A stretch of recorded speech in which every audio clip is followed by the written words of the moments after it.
Юрий Михайлович, давайте начнем с перестройки. Расскажите про это время, 88-89 годы, про вашу работу в Мосгорисполкоме, в Моссовете. Какое это было для вас время?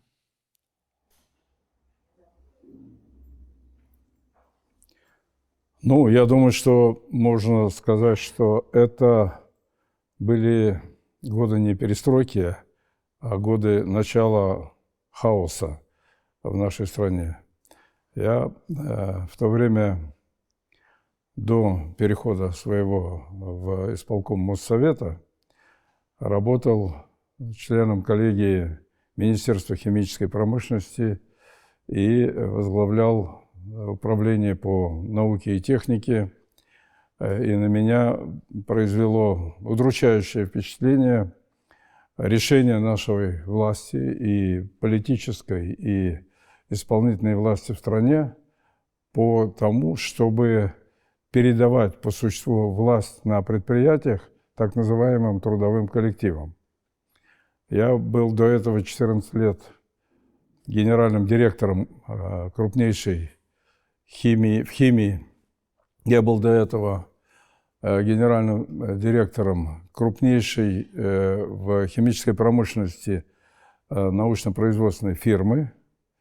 И представил себе, как вот в этих предприятиях будут проходить выборы руководителя, и как будет оказываться влияние трудового коллектива, и понял, что сильным, мощным, волевым, эффективным руководителем перспективы никакой нет. Трудовой коллектив в силу своего интереса поспокойнее работать, поменьше заниматься новациями, творчеством, заниматься тем, что организовывал бы кто-нибудь выпуск серийной продукции, которая из года в год повторяется, и любого руководителя, который стремится к тому, чтобы занимать свою фирму какими-то новациями, какими-то новыми разработками. Вот эта вот, так сказать, масса, причем это на любом предприятии такая ситуация психологическая существовала и существует, и будет существовать.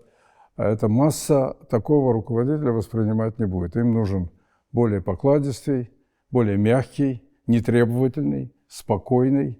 И еще тогда я понял, что вот эти все решения, которые идут от ЦК, от Горбачева, не принесут пользу стране. Ну, а потом уже вообще начался хаос. Хаос, в первую очередь, в народном хозяйстве.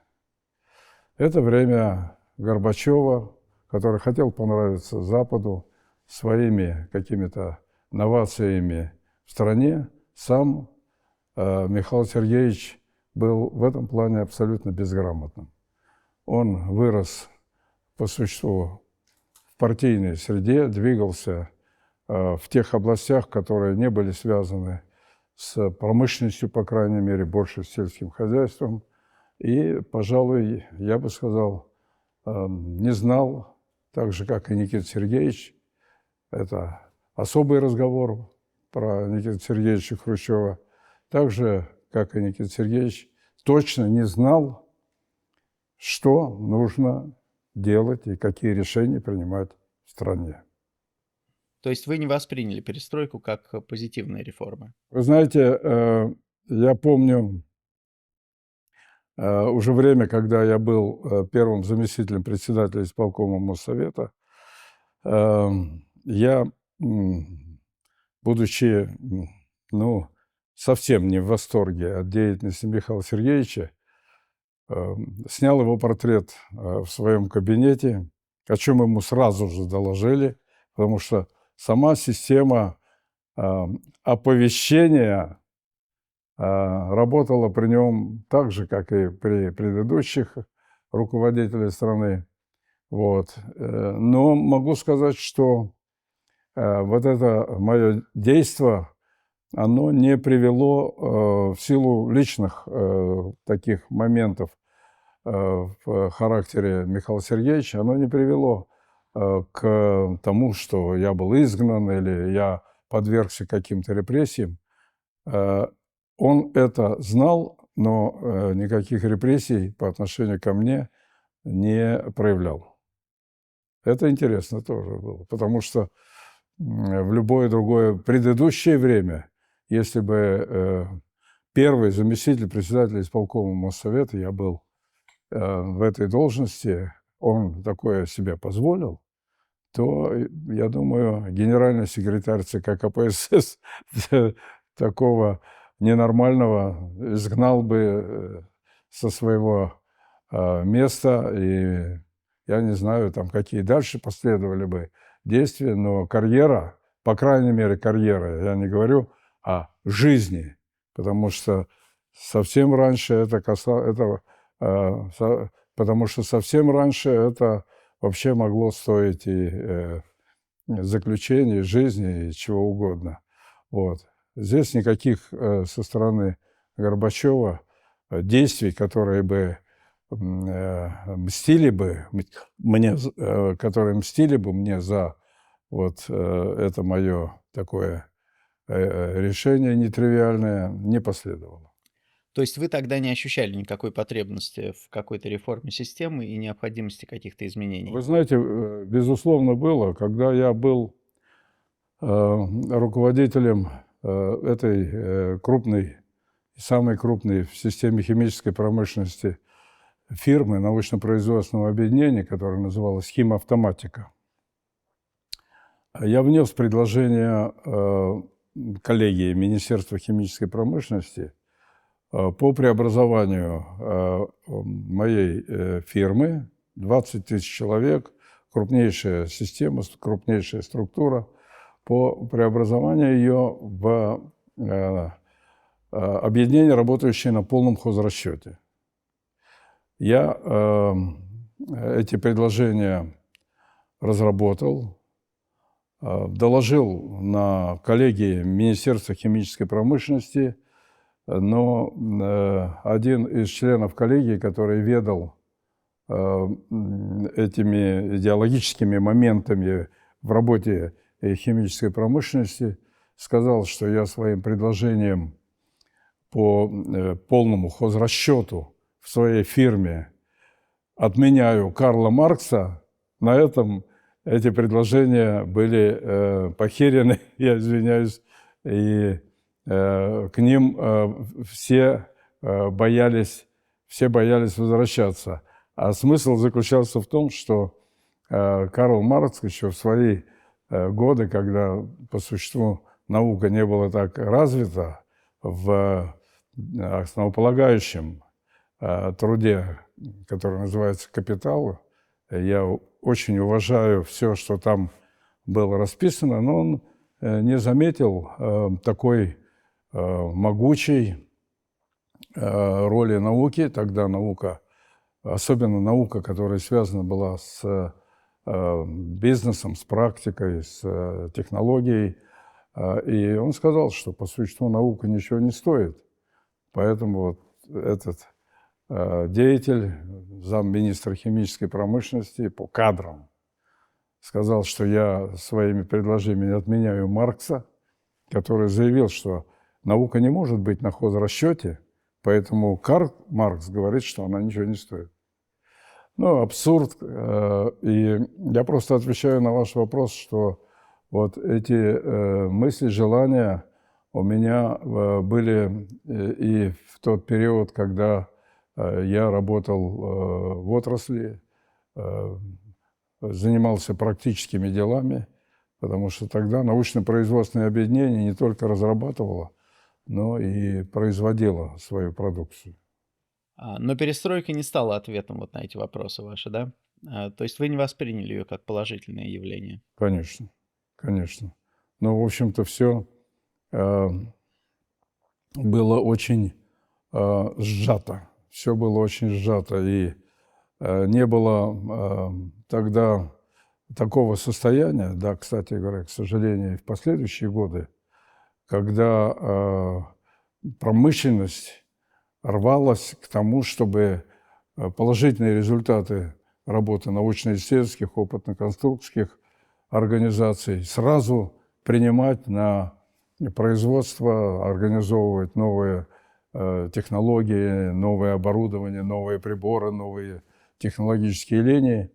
И тогда была главная задача – план.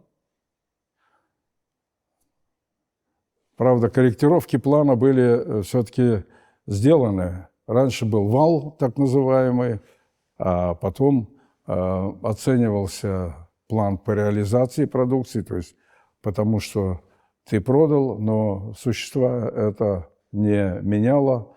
И план любой ценой. И, конечно, всем хотелось бы выполнять его, продолжая выпускать традиционную продукцию, которая освоена, которая не имеет таких сложных моментов, связанных с пуском новых производств. Поэтому не возникай, делай то, что тебе задано. Старье, неважно, старье государство распределит по фондам, и у тебя не будет проблем по реализации. И это все по существу было общим состоянием нашей экономики. Конечно, это требовало своей реорганизации, но не такой, какая произошла в ельцинский период с Гайдаром. А сейчас мы подберемся к этому периоду. А расскажите, пожалуйста, как вы впервые соприкоснулись с Ельциным и как вы попали в Мосгорисполком? Вы знаете, Ельцин вначале всем нравился. Ельцин стал первым секретарем Московской партийной организации. Я, когда Ельцин стал первым секретарем, работал в Министерстве химической промышленности, был членом коллегии. Высокий пост, интересная работа. Я по существу определял работу всех научно-исследовательских, опытно-конструкторских организаций, громадное количество. Все было очень интересно. И одновременно я был членом исполкома Моссовета, депутатом Моссовета. И, неправильно говорю, одновременно с этим я был депутатом Моссовета, и много лет я возглавлял так называемую постоянную комиссию Московского совета. Это, в общем, один из, может быть, 20 тех лидеров, которые возглавляли различные комиссии и определяли и работу, и оценки, и перспективу развития своих направлений в московском хозяйстве. Вот.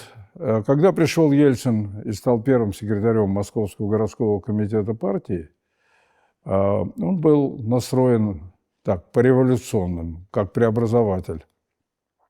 Первое, что нам было интересно и радостно воспринимать, он оживил эти самые скучные сессии Московского совета, ввел такую инновацию, установил между рядами микрофоны, чтобы каждый депутат, а их было больше 800, мог подходить к микрофону и выступить, делать свои оценки, задать вопросы к высокому руководству, которое всегда ранее было недостижимым. Эта инновация на нас подействовала очень, очень положительно. Говорил без бумажки, и это тоже было серьезным отличием в практике того времени, когда все, что ты должен сказать, выступая, проверялось в горкоме партии, одобрялось или корректировалось, и ты обязательно, не отходя от текста, должен все это прочитать. Это называлось участие в работе сессии Моссовета. Ельцин первым решением своим убрал все руководство исполкома Моссовета. начиная с председателя исполкома Моссовета, Промыслов был. И все первые замы слетели со своих постов, много изменений он сделал. А это, в общем-то, было нормой, когда исполком был не самостоятельным органом, а подчинялся горкому партии. И первый секретарь городского комитета партии волен был формировать кадровый состав исполкома, ну, так, как он считал правильным. Он освободил от, как он считал, бюрократии, которая уже заскорузла, как говорится, ожирела и не хотела знать город, и не хотела заниматься обновлением городской жизни, он их всех убрал. И поставил задачу, ее решал, по обновлению состава исполкома, и в первую очередь первых руководителей исполкома, из числа промышленников. Вот на должность председателя исполкома Моссовета он предложил Валерия Тимофеевича Сайкина, который был директором крупнейшего автомобильного завода ЗИЛ.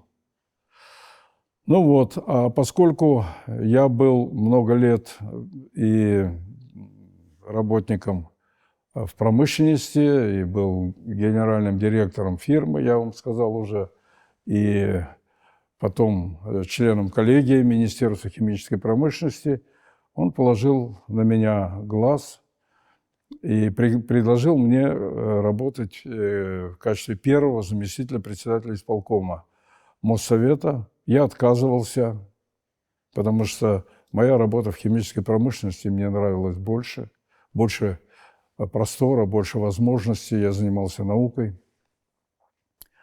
А потом меня предал новый министр, который пришел и который побоялся вступить в спор, кадровый спор с человеком, которого все побаивались.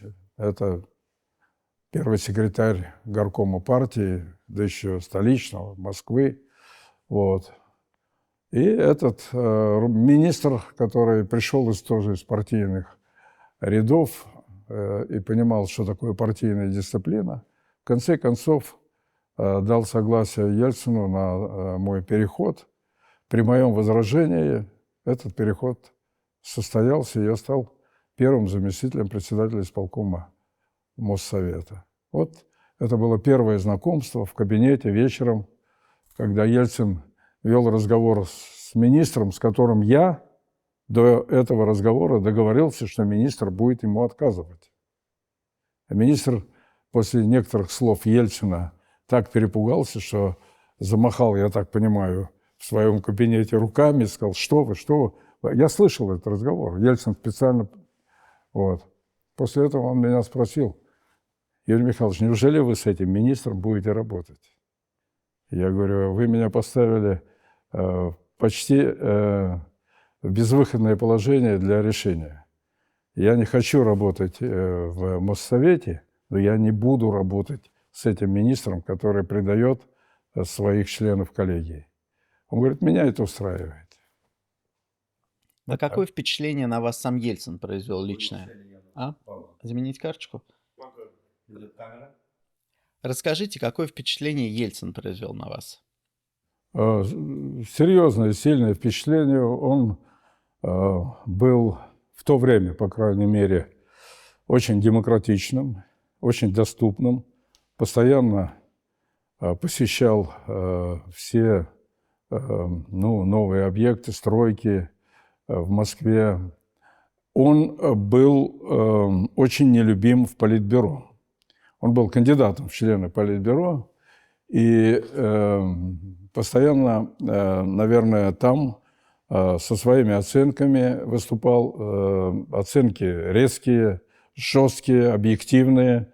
Он все-таки приехал из Свердловской области, до этого был директором, может быть, небольшое время, директором какого-то комбината, который делал строительные материалы, то есть уже и побывал в шкуре руководителя. Вот. И, конечно, Свердловская область – это область индустриальная, промышленная, тяжелая промышленность, химия и многие другие отрасли там были представлены. И он, наверное, как первый секретарь обкома Свердловского все это тоже познал. То есть он был достаточно хорошо подготовлен, в отличие от всех тех руководителей страны, партийных руководителей страны, которые были в основном, ну, я бы сказал, результатом все-таки работы политической и кадровой системы, а не вот такой практической, которую освоил Ельцин. Его демократизм, его жесткие оценки, его объективность, она, конечно, вызывала у нас интерес и восхищение даже. С другой стороны, эти жесткие споры, я это почувствовал и узнал в последующий период, с теми такими, я бы сказал, жесткие споры с теми традиционными руководителями партии, которые заседали тогда в Политбюро. Он пытался туда внести какую-то новую волну, новое видение, и все это наталкивалось на жесткое сопротивление, неприятие, в первую очередь со стороны Лигачева. И мы чувствовали, что городу Москве придется нелегко, потому что вот этот конфликт, который назревал и который потом в конечном счете разразился между Ельциным и всем составом, практически всем составом Политбюро, и возглавлял, так сказать, со стороны Политбюро эту конфликтную, так сказать, линию Егор Кузьмич Лигачев. Этот конфликт, конечно, обернется для города, который уже как-то сформировался, и городская исполнительная власть уже как-то выстроилась в одном ряду с Ельцином по преобразованиям, по новациям. Все это будет непросто. Так оно и получилось в итоге. Но Ельцин недолго работал первым секретарем. Ему было тяжело. Там были даже случаи, когда нам, по крайней мере, говорили о том, что он вообще хотел даже уйти из жизни, так, покончить с собой. Его начали третировать, его пресса, особенно партийная пресса, газета «Правда», постоянно критиковала. И вы знаете, за что критиковала? Не за работу промышленности. В партийном плане работа промышленности была вне разрешенной зоны критики. Ельцина костерили за плодоовощной комплекс, за обеспечение города продовольствием и, в первую очередь, овощами и картофелем. Вот. А в этом плодоовощном комплексе постоянно менялись руководители. Самый большой срок работы такого руководителя плодоовощного комплекса, и вообще потом был создан Мосагропром. Это вся пищевая промышленность города Москвы, громадная. Она составляла по своему потенциалу примерно 16% от потенциала пищевой промышленности всего нашего Советского Союза. То есть это грандиозная отрасль была. Вот. И из-за вот этой критики, из-за неупорядоченности, из-за безобразий, которые творились в первую очередь в плодоовощном комплексе, в поставке вот этих самых овощей, картофеля, капусты и так далее, Ельцин подвергался нещадной критике, а руководители больше 3 месяцев не смогли там удержаться. Их судьба сносила одного за другим. Вот. И по предложениям одного из моих друзей в руководстве Московского совета, исполкома Московского совета.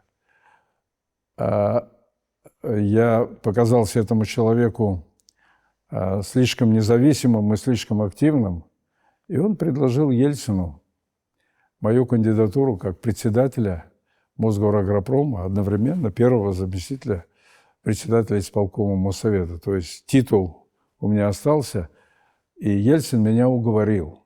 Причем мне было не совсем, я ожидал видеть Ельцина в таком состоянии. Он понимал, что человека из промышленности, технаря, который занимался всю свою жизнь после институтской скамьи разработкой новых технологических процессов, новых видов оборудования, приборов, занимался все время наукой, заставить заниматься овощами – это кадровая какая-то абсурдность.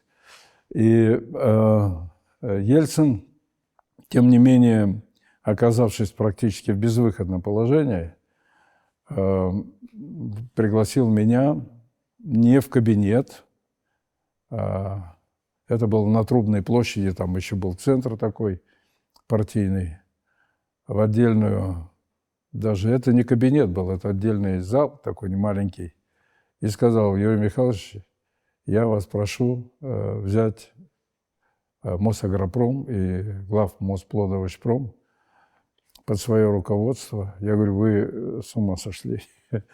Я не из этой области. И он мне сказал: я вас прошу просто как человек.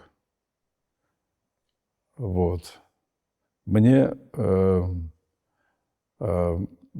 очень тяжело противостоять всей этой публике, которая на меня навалилась в первую очередь по вот этому направлению продовольственного обеспечения города. И действительно, в то время постоянные статьи в газете «Правда» против Москвы, москвичей. А уже здесь, наверное, не только состояние с поставками продовольствия, еще было более или менее, так сказать, сносно, так? А уже канал для того, чтобы воздействовать на Ельцина, показав всей стране его в отрицательном свете. Он говорит: у меня безвыходное положение, мне нужен там руководитель, который бы поправил дело. Я другого не вижу, я хочу просить вас. Я не мог отказаться, потому что это была уже даже просьба не первого секретаря горкома партии, а это была просьба человека. Я к этому отношусь всегда, может быть, с большим вниманием, чем когда идет речь о каком-то официозе. А когда случился путч 91 года, вы поддержали Ельцина тоже из человеческих симпатий или… Нет, нет. Это уже было осознание того, что Ельцин в наших глазах и в наших умах, да и в сердцах тоже воспринимался, ну, особенно москвичами, воспринимался как определенный символ перемен. Перемен, которые необходимы были в стране и которые должен возглавить мужественный человек, который не боится ударов судьбы. И эти удары сразу же проявились в том, что он был освобожден от должности первого секретаря горкома партии, стал председателем Госстроя. Это как бы такая структура, но она серьезная, она важная, но она стоит в стороне от всего того, что происходило в стране. И даже в стороне от промышленности, и даже в стороне от строительства, потому что Госстрой – это организация, которая разрабатывала нормативы ведения строительных работ. Вот. И они его затолкали в эту, наверное, опять же, по тем соображениям и принципам, которые были в ходу, многолетним принципам, которыми пользовалась партия. А партия тех, кого нужно было куда-то отправить, отправляла или на пенсию. Ельцин был не пенсионного возраста, и, в общем-то, все понимали, что это активный и, так сказать, по крайней мере, ничего близкого к пенсионному состоянию не было. Вот. И вот человека, который с такого высокого поста, кандидата в члены Политбюро, отправлялся куда-то уже в низы, его нужно было разместить где-то вот на средней полочке в иерархии власти. Они его и сделали председателем Газстроя. Вот. Это решение, которое им казалось было оптимальным. Но по существу, если говорить о политическом весе, политическом влиянии, это почти по нулям. Почти пенсия. Да, то есть в это время вы симпатизировали Ельцину. Да. Я был в его команде, я его поддерживал не по каким-то конъюнктурным соображениям, а поддерживал осмысленно, исходя из тех принципов, которые я хотел видеть в нашей стране, я хотел помочь реализовать эти идеи, которые были у Ельцина, считая его гораздо более практически способным, гораздо более активным и понятным простым людям, чем Михаил Сергеевич, который воспринимался нами всегда как болтун. И, безусловно, подавляющее большинство москвичей, за исключением такой небольшой группы около расположенных людей, за исключением небольшой группы тех, кто всегда был около политической, так сказать, элиты, так, все в подавляющем большинстве свои симпатии отдали Ельцину. А вы в то время считали себя либералом по мировоззрению? Что значит либерал? Вот сегодня у нас есть либерально-демократическая партия, которую я считаю вульгарной. Так что, вы знаете, если говорить о европейском либерализме, я к нему отношусь с уважением, но моя и в будущем, после вот тех периодов, о которых мы сегодня ведем речь, это все-таки не либеральное направление. Я считаю, что в стране вместо вот этого социализма, который тогда уже изрядно всем надоел и, в общем-то, опротивил, даже можно сказать, так, такого социализма коммунистического плана, я видел в социализме очень много преимуществ. Вот. И платформа, которую я потом начал реализовывать, это организация экономики на, безусловно, рыночных принципах, исключение монополизма, в том числе монополизма в тех сферах, которые относятся к государственной экономике, и получение за счет более активной работы экономики, получения тех средств, которые были бы направлены на социальные цели. Я вам скажу, что совершенно не случайно, еще даже в партийные времена мне, как первому заместителю председателя исполкома Моссовета, было поручено развитие индивидуальной трудовой деятельности, развитие кооперативов. И потом уже я занимался в Москве развитием малого предпринимательства. И нужно сказать, что пока меня партия не отлучила от этого направления, оно в Москве развивалось просто бешеными темпами. И когда я уже стал мэром, я продолжал поддерживать малый бизнес, и он давал треть городского бюджета. У нас было всегда 0,6% безработицы. То есть это в пределах, я бы сказал так, того минимума, за которым уже следует что-то неразумное в экономике.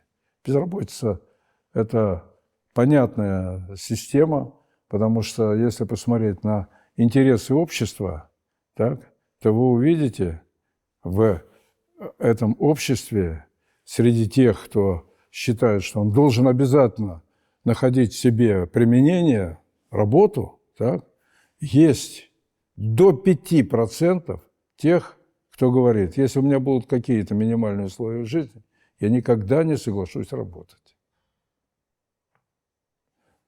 Вот. И вот это очень созвучно многим.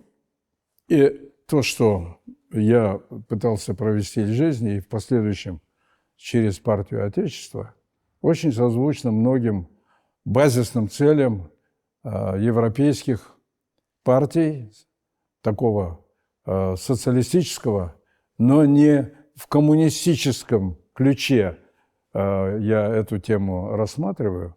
Это рынок, это конкуренция, это большая активность, это развитие, которое дает средства, в первую очередь, на решение социальных задач для тех слоев населения, которые нуждаются в этой поддержке, в этой помощи.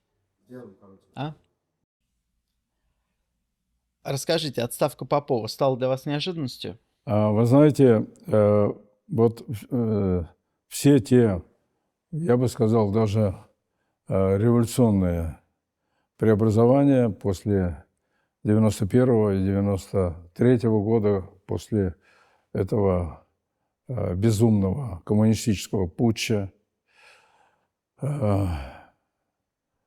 московская власть претерпела довольно серьезных изменений. И если так посмотреть, сначала был Моссовет, 800 депутатов Моссовета, потом был Моссовет, который впервые был избран на альтернативной основе, и появились фракции в этом Моссовете, появилось правительство города, которое этот Моссовет избрал, и я был избран председателем исполкома Моссовета, то есть руководил правительством города. И вот этот Моссовет, который был избран на альтернативной основе, правда, там было тоже около 500 человек, так, возглавлял Гавриил Харитонович Попов. Рядом с ним стоял заместитель его Станкевич. И немаловажную роль играл Гончар, который как бы трансформировал себя из коммунистических партийных руководителей в демократов. И этот Моссовет избрал меня, я получил тогда 83% при голосовании председателем исполкома. И вы знаете, это было совершенно неожиданно. Меня долго пытали вопросами своими политического плана, не того, что делается в Москве. В Москве было очень тяжелое положение. Продовольствия не хватало. Табак исчез, спиртное исчезло, хлеб на пару дней оставался. Так? Этих людей не интересовало ничего. Их интересовало, на какой платформе я стою. Абсолютно неожиданно для самого себя я им ответил, что имелось в виду политическая платформа. Я им ответил, что я стою на хозяйственной платформе и занимаюсь хозяйством, и мне до вашей политики, в общем-то, до лампочки. Знаете, есть такое слово. Вот. Этот ответ вызвал оживление, всех удовлетворил. Вот. И исполком Моссовета, правительство города в последующем, заявил о своей деполитизации. У меня были и коммунисты там, были там и демократы, были рафинированные демократы, были люди, которые имели, ну, какие-то, может быть, позиции эклектические, то есть так, безразличие к тому политическому движению или направлению, которые начали активно формироваться в стране. Но это были специалисты, это были организаторы, это были люди грамотные. И я сформировал состав сначала исполкома, а потом, когда тоже в очередной раз поменялась структура власти в городе Москве, я сформировал и состав правительства, потому что уже Попов убедил Моссовет в том, что в городе нужно поменять саму систему, принципы организации власти и уйти от Моссовета и от исполкома Моссовета и принять европейскую систему, когда город в политическом плане возглавляет мэр, и по аналогии с некоторыми столицами Европы в городе вполне допустимо создание правительства города. И убедив, ну, большинство, может быть, политических структур в необходимости эту перемену осуществить в московской власти и уйти от этого базара, 800 человек, 500 человек, депутатов, им ничего не интересно. Их волнует вот эта вот политическая борьба, а город должен жить своей жизнью, он должен каждый день решать свои проблемы обеспечения продовольствием. Тогда это была ответственность города. Так? Транспорт, вода, канализация, электричество и многое-многое другое, что нужно было делать в городе. И Попов убеждает Моссовет в необходимости поменять принципы и структуру власти. Власть должна возглавляться мэром и вице-мэром, и должно быть сформировано правительство города. Нужно сказать, что были большие по этому поводу дискуссии, но авторитет, которым обладал тогда и Попов, и его окружение, в общем-то, восторжествовали, и мы поменяли при согласии Ельцина, поменяли эту структуру, сформировали не только органы власти, но и сформировали необходимые документы, которые определяли все те правила, нормы, обязанности и права новой московской городской власти, мэра, вице-мэра, тогда было, как говорится, 2 человека во главе города, и правительство города. Вот. Я говорю о том, что это предложение и решение, которое в итоге состоялось по инициативе Попова, изменило и, в общем-то, было очень серьезным не только изменением по названиям, но и глубинным изменением, потому что вся структура города до этого решения состояла из 33 районов. Формирование районов осуществлялось не по какому-то историческому, может быть, так сказать, там, принципу, а формирование районов состоялось потому, чтобы в каждом районе было не меньше 60 тысяч коммунистов. И вы представляете себе, ну, скажем, какой-то промышленный район, так? Очень компактный, потому что на предприятиях можно было легко это количество набрать.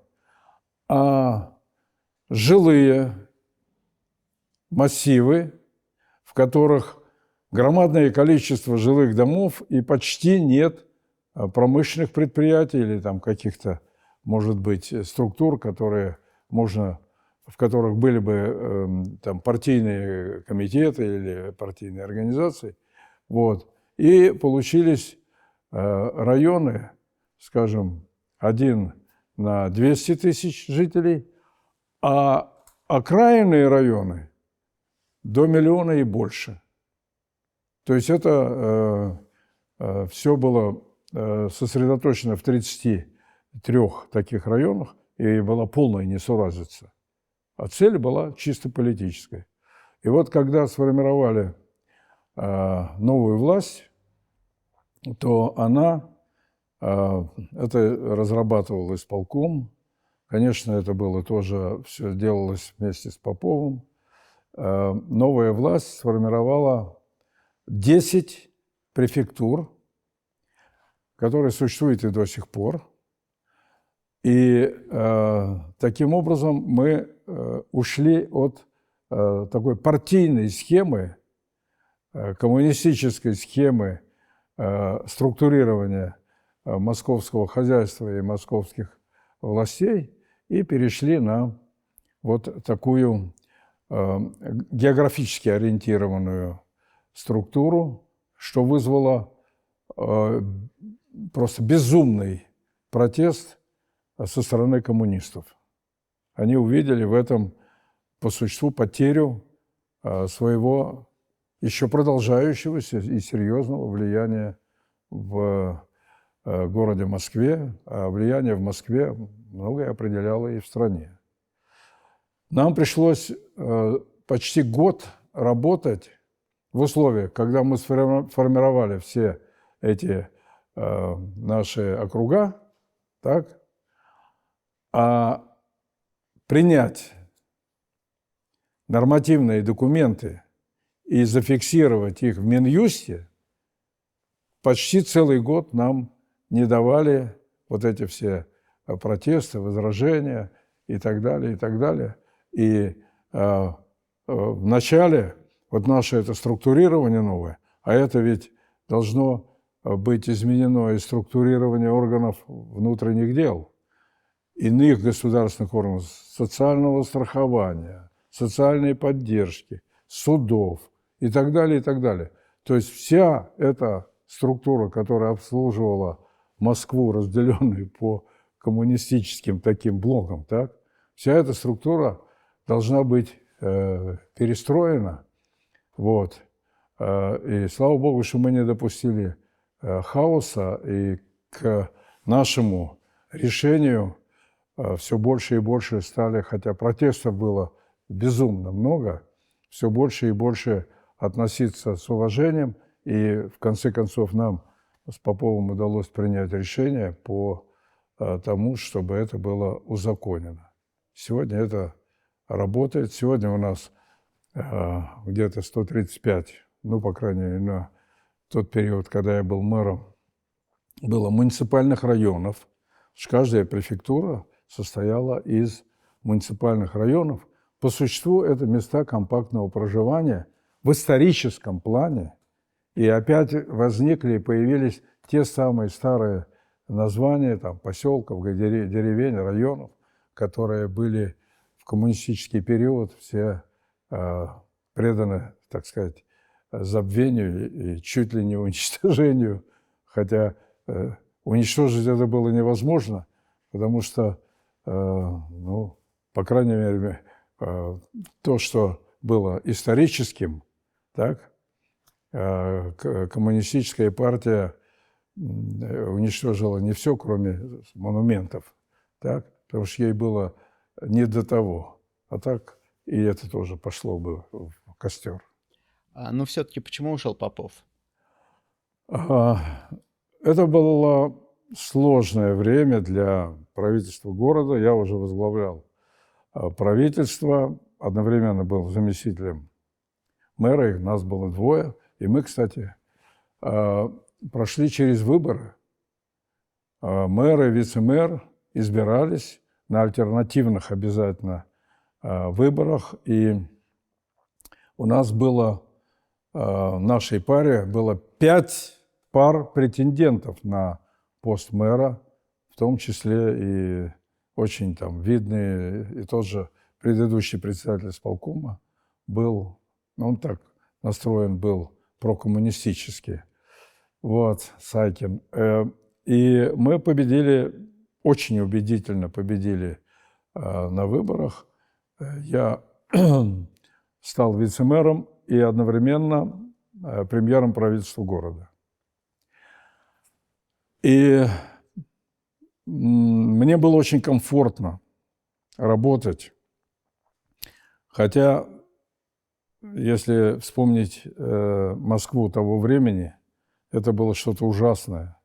Это разнузданная торговля на улицах, на стадионах, на площадях, нехватка продуктов, потому что все разваливалось, и вся система обеспечения продовольствием в стране уже не существовала. Переход на рынок, переход на рыночные принципы таким безумным, обвальным решением, таким штурмом, это настоящее безумие. Вот, это, конечно, все сказывалось не только на Москве, и на всех остальных городах и регионах. Особенно страдало городское население. Сельское население, ну, они привыкли жить на своем огороде, так сказать, продукции, и попроще все было. А города перестали снабжать. Те, кто в советские времена был обязан снабжать, получили полную индульгенцию делать, что хотят. Это отдельный разговор. Мы вернемся к Попову. И тем не менее правительство Москвы заработало. Мы продолжали строить. Мы начали формировать свой бюджет. Ушли от такого жуткого кризиса в строительной отрасли по тому решению, которое правительство Москвы принимало по переходу на кредитование. Тогда это была даже такая простая вещь, как получение в банках кредитов. Это было ну, вне практики, и это было, казалось, все очень опасным, неприемлемым, недопустимым. Я заставил строителей брать кредиты, причем кредиты под гарантией правительства Москвы для тех организаций, которые мы видели, что они могут продолжать работать. А Попов тоже посчитал, что он может в большей степени заняться уже организационной, общественной, политической деятельностью. На самом деле он в этом плане был и авторитетным, и очень грамотным, очень способным. Кстати, я отдаю ему должное в том, что Москва по приватизации пошла своим путем. Он поддержал меня в моем споре с этими безумцами. Тогда была такая Пияшева. вот, которые предлагали вот, в режиме штурма все распродать и перейти на уже новые принципы организации экономики. Вот. Это безумие у нас в государстве продолжалось под руководством Чубайса и Гайдара несколько лет, да и до сих пор, пожалуй, продолжается, и не принесло пользы стране, а наоборот, привело к развалу экономики. Об этом, кстати, очень хорошо пишет Наоми Кляйн в книге «Экономика катастроф». Вот. Она приводит сравнение того, что было в Чили, того, что в Польше, и того, что произошло в России, как в наиболее страшную систему обвала всего того, что было мощью Советского Союза, в первую очередь в промышленности, в экономике, в народном хозяйстве, даже в социальном и сельском плане. Итак, Попов занялся делами политическими, организационными, а я занялся хозяйством. И у нас сложился очень эффективный тандем. Этот тандем просуществовал недолго. Попов сделал ошибку.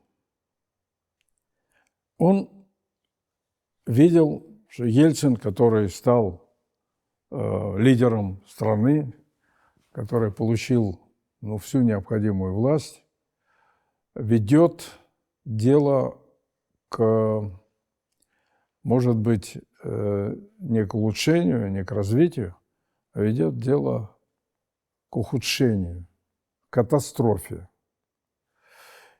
И Попов несколько раз встречался с Ельциным, а они были ведь членами одной пятерки, помните, да? Встречался с Ельциным и предлагал ему свои советы, свои рекомендации, что нужно было бы делать в экономике, но в большей степени, конечно, в политике. Ельцин в то время почувствовал себя на коне. Всех победил, стал кумиром общества, стал президентом страны, которую он же вместе с Гайдаром и некоторыми приспешниками развалил на вот этом договоре в Беловежской пуще. И Ельцин посчитал, что какие-то советники, даже из числа тех соратников, вместе с которыми они начинали вот эту линию по демократизации страны, ему они не нужны. Он сам. Карточку меняем. Ему не нужны советники, даже из числа соратников, которые были рядом с ним. Он будет сам управлять всем и вся в стране. Попов был очень разочарован, раздосадован.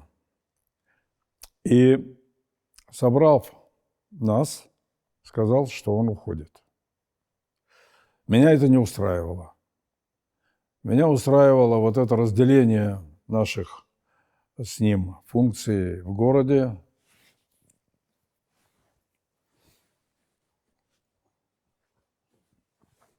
Меня это не устраивало. Меня устраивало это разделение наших с ним функций в городе на политическую составляющую и хозяйственную составляющую. Он мне доверял в решении хозяйственных вопросов, поддерживал те принципы, которые, несмотря на то, что на него давили вот эти псевдодемократы, которые ничего не понимали в хозяйстве и в экономике по обвальной так называемой приватизации, он не пошел им навстречу, он поддерживал меня с моей платформой, с моей позицией принципиальной, что нужно приватизацию проводить, продавая собственность, если она не нужна городу, и город может от нее освободиться, только за те деньги, которые эта собственность реально стоила. Попов внес уникальное тогда предложение по приватизации жилья, потому что нужно было все-таки сделать первый шаг и сделать так, чтобы у москвичей, которые раньше вообще не имели ничего в городе своего, собственности, чтобы у москвичей появилась своя собственность, жилье. И мы, вопреки тем крикам и протестам, которые шли из органов государственной власти в России, приняли решение о бесплатной приватизации жилья. Это был шок для власти, она хотела на этом заработать. Мы обосновывали мы обосновывали то решение, которое приняли с Поповым по бесплатной приватизации, что людям, семьям нечем платить за приватизацию, за покупку квартир, которые они, работая в советские времена, заработали. Это не государство им подарило, а они заработали тем, что государство им здорово недоплачивало в советские времена, делая уровень оплаты в стране очень низким и очень ровненьким, за малым исключением. И Попов объявил правительству города о том, что он уходит. Я сказал, что это неправильно, что это слабость. Вот. И я понимал, что это конфликт с Ельциным, и сказал, давайте мы сделаем паузу, Гавриил Харитонович, ни в коем случае это заявление не подавайте, вы нанесете ущерб городу. И договорился с Ельциным о встрече. Ельцин меня принимал всегда и ко мне относился с доверием. Я объяснил Ельцину, что этого делать нельзя, что Попов и в политическом плане, и в плане организационном человек хорошо подготовленный, полезный для даже не только московского, а полезен для профессора экономики. И сама система мышления Попова, она была не теоретической, так сказать, направленности, а он уже вкусил сложности работы городского хозяйства, так или иначе. Ельцин обещал с ним переговорить. Через примерно неделю этот разговор состоялся. Попов после этого разговора пришел ко мне и сказал, что его решение о том, что он уходит на преподавательскую работу, было окончательным. Вот. Я так думаю, что, наверное, все-таки это результат конфликта с Ельциным, который не хотел иметь рядом с собой людей способнее, умнее и, может быть, даже с точки зрения публичности на том уровне, который как бы близок к уровню авторитета самого Ельцина. Попов ушел, организовав до этого российско-американский университет. Он и сейчас функционирует, правда, не без труда. Вот, в основном финансовые проблемы. А мы остались без мэра. А по уже тем документам, которые были нами приняты, для того, чтобы власть Москвы имела преемственность, и для того, чтобы не было вот этих сложностей по всяким ситуациям, которые возникали и раньше, и возникали бы в будущем, эта власть предполагала, что при досрочном уходе мэра автоматически вице-мэр, коим был я, становится мэром города Москвы. Я стал мэром. Вот, мы продолжали с Поповым поддерживать отношения. До последнего времени, ну, может быть, пару лет мы так совсем почти не общаемся, а все то время, которое после 93-го года прошло, это время контактов было с Поповым.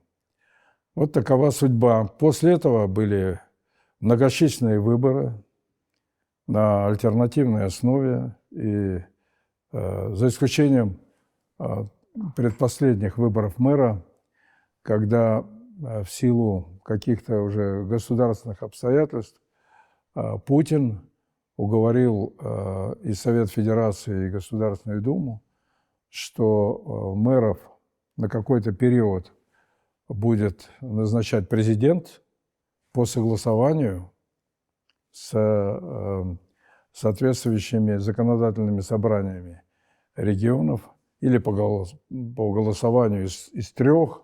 Он мог предложить и одну кандидатуру, а все периоды до вот этого я прошел 5 выборных кампаний, и везде меня и всегда меня поддерживали москвичи.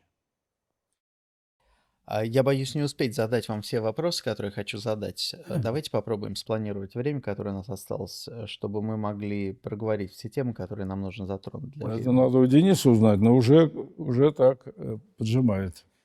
Давайте словеса. Да, давайте, если возможно, вы покороче отвечайте, а я, если не возражаете, буду вас направлять, потому что мне хочется успеть все важные моменты проговорить. Ну, давай, тезисно, да? Да. Мотор, расскажите чуть-чуть про ваше отношение к первому правительству реформаторов, к Чубайсу, Гайдару и всему, что они делали в это время. Крайне отрицательное. Можно полным предложением? Даже, я бы сказал, знаете, вот это непринятие, оно было не просто такого плана оценок, личностных оценок. Это неприятие было и передано обществу, московским гражданам. Это была грандиозная диверсия против принципов организации экономики в нашей стране. Обвальная приватизация, Милтон Фридман, Гайдар, ученик этой школы, Чубайс, этот революционер, в кавычках, который решил в кратчайшие сроки, полностью развалив, подчеркиваю, развалив экономику Советского Союза, на этих развалинах построить экономику капитализма, все это было абсолютно неправильно. И результаты до сих пор наша экономика, наша промышленность эти видит, получает. Я думаю, еще долго вот эта обвальная приватизация, это разрушение всех основ кооперации, это отсутствие решений по строительству экономики на конкурентных началах. Все это привело к тому, что Россия попала из второй экономики мира, которая она оставила, оставив советские времена, которые она составляла, оставив советские времена, сегодня перешла в разряд так называемых развивающихся стран. Первая моя стычка с Гайдаром, когда он стал премьером, ну, номинально, не называя себя, был, конечно, Ельцин. Вот. Произошла на Старой площади, в кабинете Лигачева, бывшем. Я пришел к нему для того, чтобы решить несколько вопросов, потому что Москва в государственном бюджете в предыдущий до этих всех революционных преобразований период получала 4 миллиарда рублей, половину своего бюджета, который она формировала. Кстати, выплачивая в государственный бюджет еще больше денег, чем она получала обратно. И я решил, ну, по крайней мере, может быть, ступеньками по снижению, но потребовать от Гайдара поддержки для самых насущных вопросов работы городской экономической системы. Я ему сказал: Егор Тимурович, первое, мы перестали строить детские сады. Второе, мы перестали строить школы. Третье, мы перестали помогать пенсионерам. У нас уже зафиксировано только в одном Зеленограде 28 уходов из жизни из-за недоедания. То есть Москва голодала, реально. Мы требуем от правительства России средств на то, чтобы продолжать строить социальные объекты и чтобы город мог поддержать пенсионеров, малоимущих, инвалидов, ветеранов, больных какими-то ресурсами, которые им необходимы в условиях, когда ваши решения обнулили все сбережения, которые люди оставляли даже для просто хотя бы для похорон. Он сказал: вы мне нарисовали картину, которую я не воспринимаю, и никаких видов помощи и поддержки Москва не получит. Идут революционные преобразования, и это все вполне возможно, то, о чем вы говорите, но это нужно вам пережить.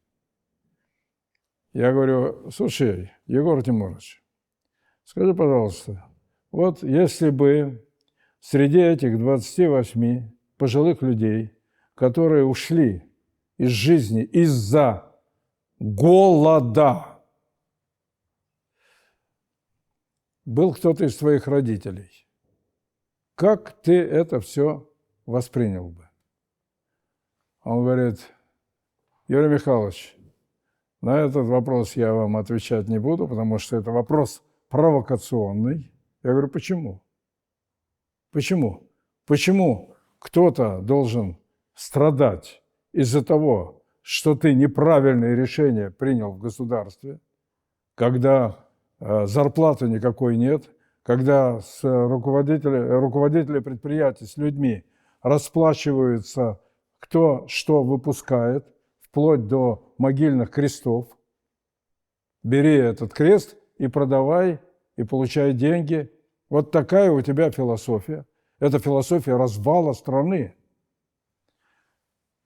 Он говорит: я никаких ваших вопросов решать не буду, я знаю вашу точку зрения, и давайте закончим разговор. Я говорю: я понимаю, что я имею дело с человеком, который вражески настроен к населению, к людям, и я буду делать все, чтобы не допустить то, что вы сделали в стране, в Москве. Потом такие же споры были Там потом такие же споры были с Чубайсом, и, к сожалению, я был единственным из тех, а Москва уже потом потихонечку начала собираться с силами и жить на свои. Вот. И я был, к сожалению, единственным из членов Совета Федерации, из губернаторов, который активно и публично возражал политике Чубайса по приватизации. Я говорил и на больших таких кворумах, которые собирались в стране. Помню, мое выступление было и в Кремлевском дворце съездов, и во многих-многих, на телевидении против этой безумной приватизации. Ельцин был очень недоволен мной и пригласил нас с Чубайсом. Говорит: Юрий Михайлович, я вас не понимаю, почему вы мешаете проводить государственную политику приватизации. Я говорю: хотите пример? Я вам могу рассказать. Почему? Хотите пример? Ну, а, кстати говоря, при встрече присутствовал Чубайс, Ельцин мне не подал руку. Я протянул руку по неразумности своей, по наивности. А Ельцин, уже подготовленный к моему восприятию в отрицательном плане, руку не пожал, и сразу все телевизионные каналы, кроме вашего, эту сценку показали. Состоялся такой разговор. Я говорю, почему я категорически против разрушения экономики страны, обвальной этой приватизации. Я вам на примере, который вы знаете хорошо, вы знаете ЗИЛ. Так вот, ЗИЛ, у которого 10 филиалов, у которого 20 тысяч работающих, у которого мощный инженерный корпус, мощнейшая прекрасная история, у которого есть станки, закупленные в советское время, стоимостью, там прессы закупленные стоимостью 80 миллионов долларов, ЗИЛ Чубайс продал фирме Микродин за 4 миллиона долларов. Ельцин был ошеломлен. Он набычился и говорит: Анатолий Борисович, это правда? Чубайс засуетился. Так? Я помог Чубайсу. Я говорю: Борис Николаевич, правда, правда. Я никогда никому не лгал. Он говорит: как же это так? Ну, Чубайс тут начал изворачиваться. Ельцин этот спор, диалог разрубил следующим образом. Так, я принимаю решение. Юрий Михайлович, вы проводите приватизацию по своим принципам, но не мешайте Анатолию Борисовичу проводить приватизацию в стране. А вы, Анатолий Борисович, не мешайте Москве. Пусть она в режиме эксперимента проводит приватизацию по своим принципам. Я пытался что-то возразить. Ельцин говорит: я сказал то, что сказал. Юрий Михайлович, а он ко мне продолжал относиться неплохо. Юрий Михайлович, вы поняли это решение? Я говорю: понял, Борис Николаевич. Как мэр Москвы оно меня устраивает. Как гражданина страны категорически нет. Потому что Чубайс развалит полностью экономику нашего государства таким подходом, когда продает то, что стоит больших денег за бесценок, и получает ненадлежащего хозяина, который продолжал бы работать по выпуску продукции на этом производстве. Но вы все равно поддерживали Ельцина и в 93-м году. Во время его противостояния с Верховным Советом вы были на его стороне. Да, да. Дело в том, что в 93-м был коммунистический путч. И после всех тех невзгод, которые пережила страна по преобразованию нашего хозяйства, нашей экономики, нашей жизни, вернуться опять в коммунистическое прошлое, эта мысль была просто недопустимой. И это заставило меня абсолютно без каких-то мучений, заставило безоговорочно и активно поддержать Ельцина в том, чтобы уже угроза возврата вот такого кондового коммунизма перестала существовать над Россией, перестала висеть над страной. И в 96-м году вы снова поддержали Ельцина на выборах. Расскажите немножко про эти события. Да, опять то же самое. Единственным кандидатом, который с ним боролся, был Зюганов. Конечно, было понятно, что коммунистическая партия уже как-то адаптировалась к новым условиям жизни, что она уже не говорила о стопроцентной государственной собственности, она уже говорила не только о личной собственности, но и о частной собственности. Она уже говорила о том, что многообразие видов собственности должно быть основой экономической работы нашего государства. Но ему противостоял Зюганов, который был менее популярен, хотя Зюганов личность разумная и грамотный человек, грамотный, может адаптироваться, и тем не менее все-таки опять замаячила тень возврата этого кондового социализма, который так или иначе олицетворялся, воспринимался москвичами и уже вот этой новой такой элитой в политическом плане, в политическом истеблишменте города, новой элитой, и нам ничего не оставалось, как поддержать Ельцина в его противостоянии с Зюгановым, хотя в самом начале Ельцин имел меньше 1%, а Зюганов имел 33% поддержки. Ельцин был в тот период в Париже,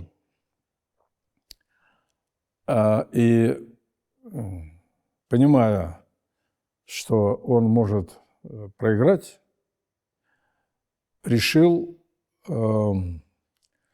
разогнать Думу. Возвратившись ночью из Парижа, Ельцин позвонил мне и высказал эту идею. Одновременно он позвонил министру внутренних дел Куликову. Тогда был министром Куликов, генерал армии, разумный человек.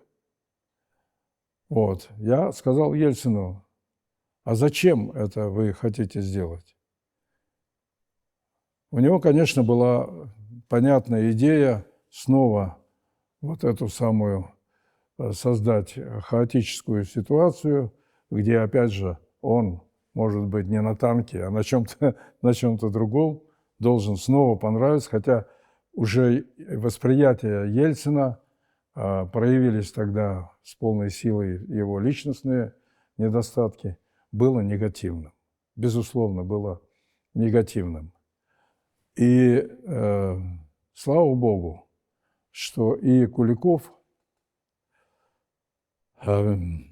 министр внутренних дел, и, конечно, я категорически отвергли эту идею, это предложение Ельцина. Он был очень разозлен на меня. Не знаю, как он там с Куликовым, так сказать, взаимодействовал, обходился.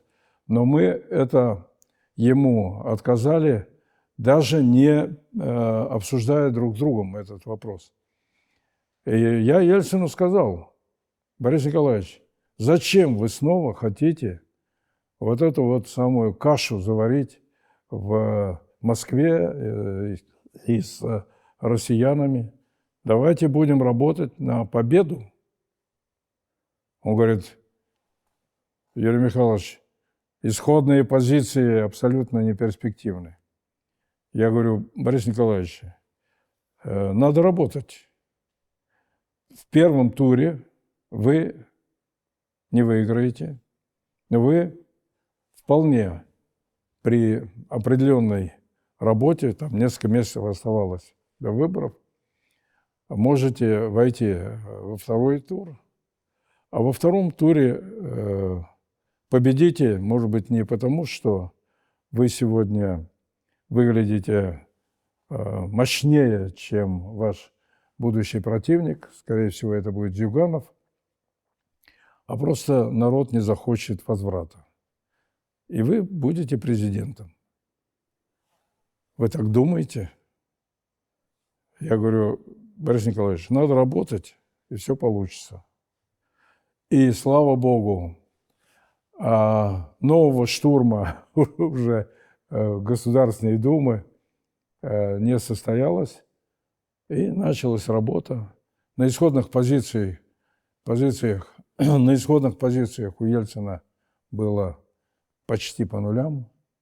Потом они двое вышли на выборы, и он с небольшим относительно перевесом победил во втором туре. Он меня первым пригласил после выборов в Кремль, даже, может быть, не веря тому результату, который получился. Ельцин был крайне до полного абсурда властолюбивым человеком. Все готов отдать ради власти. Потом сложилось так, что и власть отдал в конце 99-го. Но фактически ведь предвыборной кампанией руководил Чубайс. То есть, выбирая между Зюгановым с его кондовым коммунизмом и Чубайсом, вы все-таки выбирали Чубайса. Нет, вы знаете, мы выбирали Ельцина, а руководитель Чубайс. Чубайс при своих очень серьезных недостатках – это человек цели. И он любыми средствами стремится, ну, может быть, сейчас уже все по-другому, время идет, любыми средствами достигать этой цели.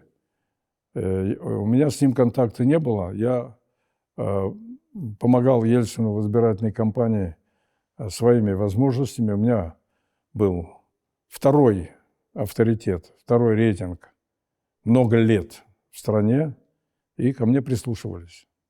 В этот момент все крупные бизнесмены, которых потом стали называть олигархами, поддержали Ельцина. Расскажите, пожалуйста, что это были за люди и какие у вас были с ними отношения?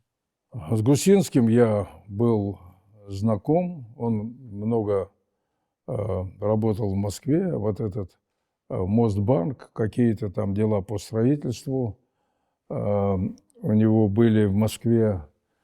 Потом он организовывал канал телевидения,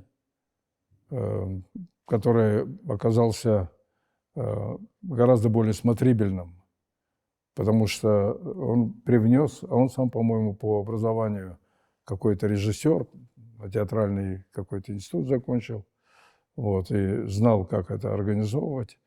Вот. Кстати, он на этом, мне кажется, и зарабатывал тоже прилично, потому что показывать или не показывать кого-то был тоже момент интересный и для бизнеса. Вот. Бизнес всегда старался быть в тени, вот, а высвечивать его кому-то очень из бизнесменов, которые могли попасть в поле и уже последующим правоохранительных органов, не хотелось. Я думаю, что он пользовался, Гусинский, этим. Вот. Они вели параллельную политическую линию, и я видел и элементы очень острой политической борьбы между Гусинским и Березовским. Вот. Березовский менее мне знаком, хотя он бывал у меня пару раз, но у него были больше интересы у Березовского, пожалуй, сразу к элементам не городской собственности и не к политике в масштабах города, а больше было интереса к государственным кускам собственности. Это Первый канал, это известный Аэрофлот, вот. Потом все эти дела, связанные с легковыми автомобилями. Березовский талантливый человек, быстро набрал финансовый потенциал. И, конечно, после этого у него такой проявился жгучий интерес порулить в политике. Порулить в политике он каким-то образом влез в доверие к семье. Семья у президента Ельцина значила довольно много.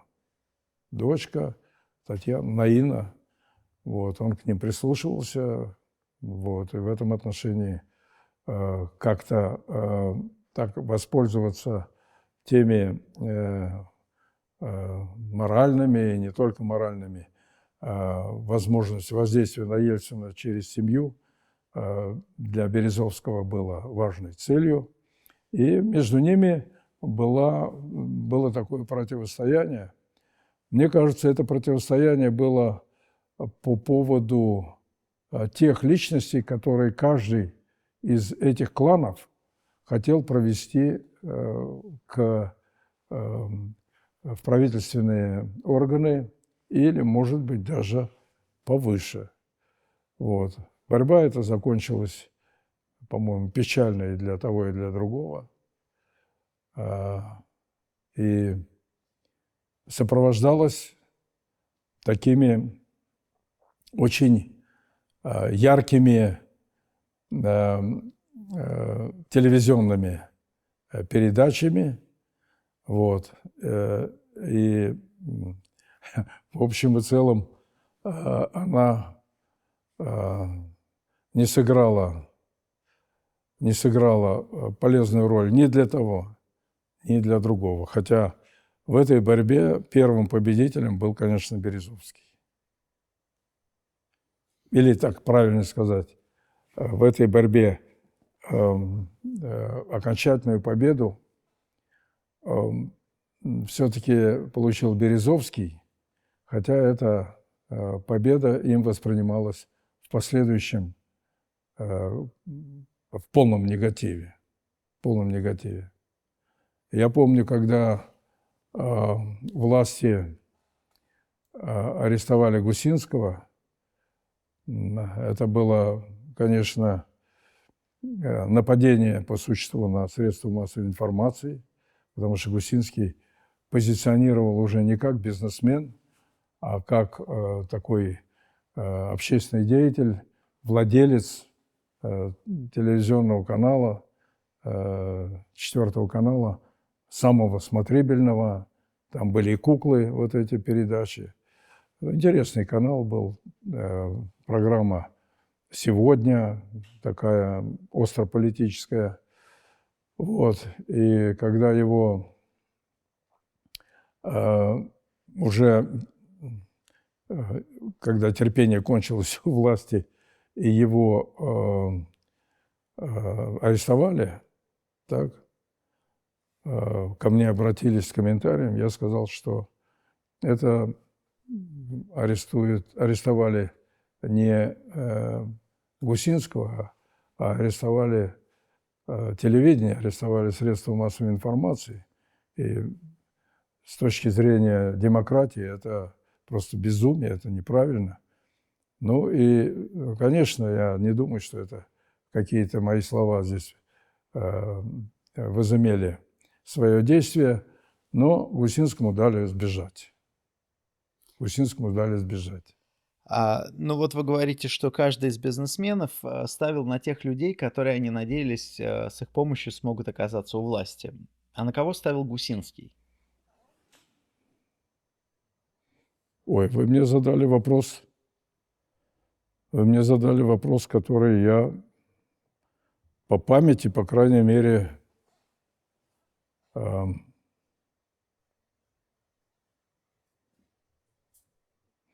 памяти я даже не могу.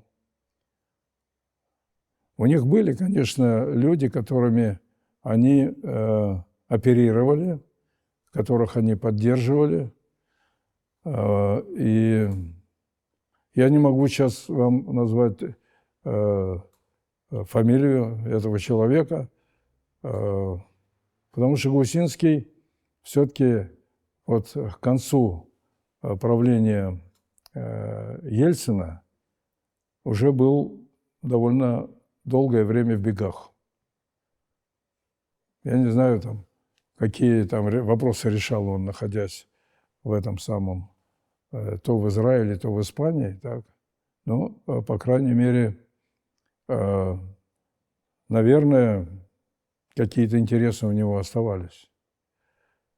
Вот. Скажите, а у вас были президентские амбиции в то время? Вы ведь уже были тогда, как вы сами говорите, вторым по популярности человеком в стране. У у меня амбиций быть президентом никогда не было. Это должность, которая меня не увлекала. Я хозяйственник. И в политике я не, знаете, как это, не плавал, как рыба в воде. И все мои те политические позиции, которые я предлагал через партию Отечества, да, и в своих выступлениях, они были не политическими, они были очень резкими, они были очень откровенными, а политика все-таки предусматривает нечто такое, что требует вуали, требует такой оболочки, в которой, как говорится, сразу даже и не раскусишь этого срединного состояния и срединных целей. Это не мое. Я хозяйственник, и все то, что было в прошлом, это и работа моя в промышленности химической, вот, очень успешная. Я был генеральным директором 14 лет. Фирма была на потрясающе высоком счету в государстве. Так. Потом я был членом коллегии, тоже в практическом плане, в прикладной науке сделал какие-то серьезные первые шаги по мощной реорганизации. Потом моя работа в Моссовете и в городе в качестве мэра – это работа в меньшей степени политика, в большей степени работа хозяйственная по решению социальных проблем, по развитию промышленности. И вы Поэтому никогда не думали и не говорили на эту тему? был один раз такой разговор в Англии, когда вот эта вот такая неопределенность возникла, И я, отвечая на вопросы журналистов, сказал, что нужно подбирать очень серьезную личность. Я имел в виду, конечно, Примакова Евгения Максимовича. Вот, поддерживать ее. Ну, а если это не получится, то, может быть, я выдвину свою кандидатуру, но это все-таки не моя цель. Вот. И эта работа никогда меня не прельщала. Эта работа, конечно, у президента, тем более такой страны, как Россия, возможно, извиняюсь, у президента такой страны, как Россия, возможностей для решения там, хозяйственных, экономических вопросов довольно много.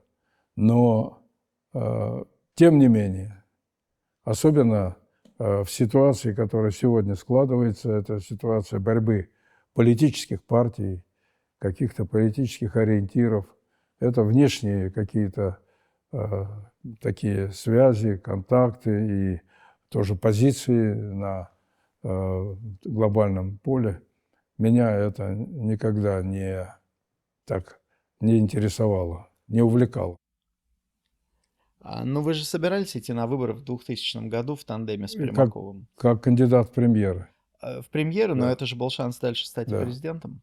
А конечно. почему вы не выставили тогда свою кандидатуру? Примаков отказался после этой безумной травли по телевидению, когда по команде Березовского некто Доренко, и я так думаю, что он получал всяческую поддержку от Березовского, от около ельцинских кругов. Тогда у меня с Ельцином уже после 1996 года отношения были очень и очень плохие. Я видел, что он ведет страну не в том направлении.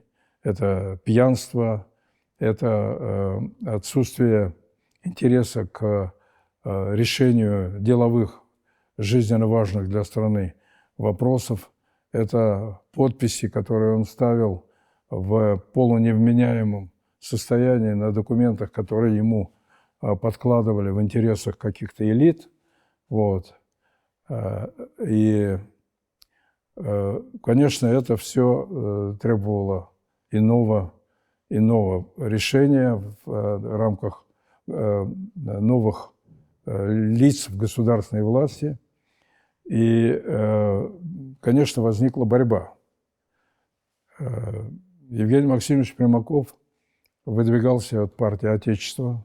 Это партия, будем так говорить, социального направления, не либерального, а в противовес партии «Единство», который разруливал Березовский в значительной степени. Вот. И Евгений Максимович после того, как увидел целую серию телевизионных передач, которые дезавуировали его как личность, показывали это человеческое мясо. И в этой передаче, когда он был там на операционном столе, в этой передаче, конечно, которая была снята не по нему, а как бы припасовывалась к Евгению Максимовичу, якобы немощному, больному человеку и так далее. В этой передаче показывалось, что вы хотите сделать ориентацию на человека, который физически немощным является, так? И целая серия таких примерных, ужасных совершенно по своей вульгарности и лжи передач. Евгений Максимович интеллигент, он академик, уважаемый человек, увидел, что в этой безумной среде политической, грязной, самой грязной из всего того, что он мог себе представить в мире, борьбе в России, он может потерять честь, достоинство, авторитет общества, который к нему был. И, к моему великому сожалению, снял свою кандидатуру с кандидата в президенты. Это была драма, наша драма, драма партии Отечества, которая, я сожалею, объединилась с партией Единства, и сегодня мы видим по существу опять однопартийную систему власти, хотя не могу сказать, что «Единая Россия» является элементом власти. Она является элементом, обслуживающим власть. Это две, как говорят в Одессе, большие разницы. А нам тут сигнализируют сзади. Давайте я тогда последние пару вопросов задам, и мы вас тогда отпустим. Никак? Ну, буквально 2 вопроса по 3 минуты. 5 минут буквально дайте нам еще.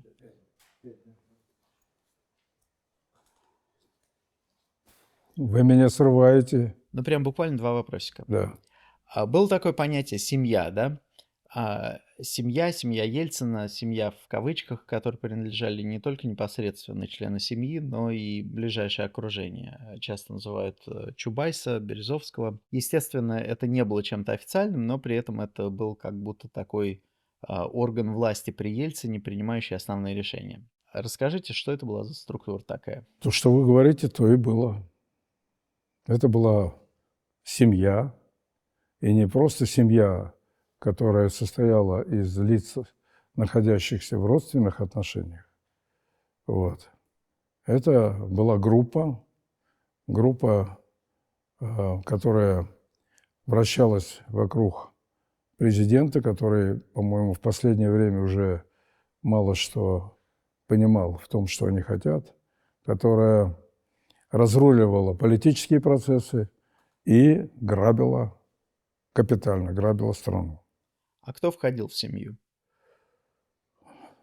Ну, во-первых, члены семьи, это Таня, это Березовский, это Коржаков с Барсуковым были такие помощники Бориса Николаевича, это Чубайс и какая-то часть тех политиков, которые, ну, по крайней мере, были заинтересованы в том, чтобы вот раздираемую в клочья и приватизируемую страну не оставить без своего участия. Это, да,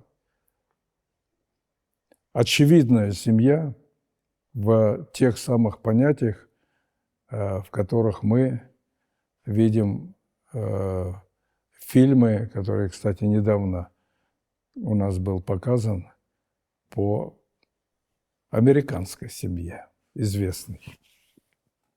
Вы про крестного отца? А? Вы про крестного отца? Да.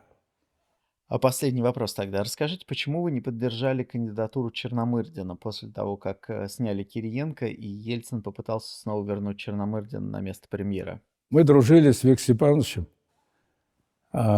Хороший человек. Много внес нового в лексикон, уникальный лексикон нашей страны. И